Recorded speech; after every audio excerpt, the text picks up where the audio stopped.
Hello, നമുക്ക് നല്ല Kochi style മത്തി മുളകിട്ട് നോക്കാം.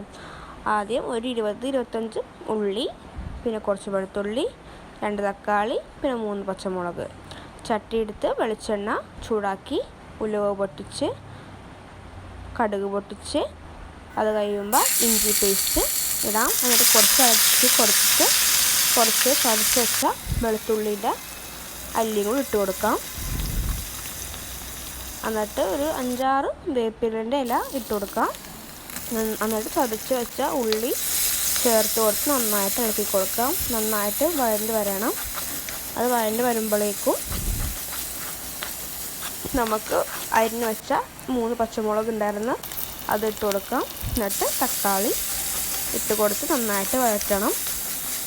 അത് വഴണ്ട് വരുമ്പോഴേക്കും ഒരു 1/4 സ്പൂൺ മഞ്ഞൾപ്പൊടി, 2 സ്പൂൺ കാശ്മീരി മുളക് പൊടി, പിന്നെ ഒരു 3/4 സ്പൂൺ മല്ലിപ്പൊടി, പിന്നെ ഒരു അര ടീസ്പൂൺ കുരുമുളക്.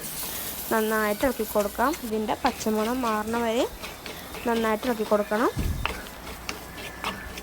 എന്നിട്ട് നമ്മൾ ഒരു 3-4 കഷ്ണം കോർക്കാപ്പുളി വെള്ളത്തിൽ മിക്സാക്കി വെച്ചിട്ടുണ്ടായിരുന്നു, അത് ചേർത്ത് കൊടുക്കാം.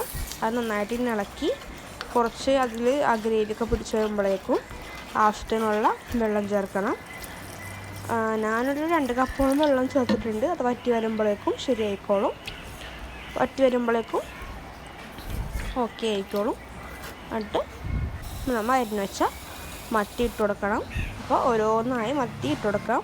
ആദ്യം നമ്മൾ ഇളക്കി കൊടുക്കരുതും, ജസ്റ്റ് ഒന്നിങ്ങനെ പുഷ് ചെയ്ത് കൊടുത്ത് അതിന് തിളപ്പിക്കാനായിട്ട് വിടാം. അതിലൊരു വേപ്പിലേക്ക് ഇട്ട് നന്നായിട്ട് തിളപ്പിച്ച് ഒരു 5-10 മിനിറ്റ് തിളപ്പിക്കണം. അങ്ങനെ നമ്മുടെ മുളക് വറ്റിച്ചത് റെഡി. എന്നിട്ട് 2 കപ്പേ അതിൽ കുറച്ച് ചാറൊക്കെ ഒഴിച്ച് ഒരു കഷ്ണം മീനൊക്കെ വെച്ചിട്ട് ഒരു പിടി പിടിക്കണം. സൂപ്പർ സാധനമാണ്.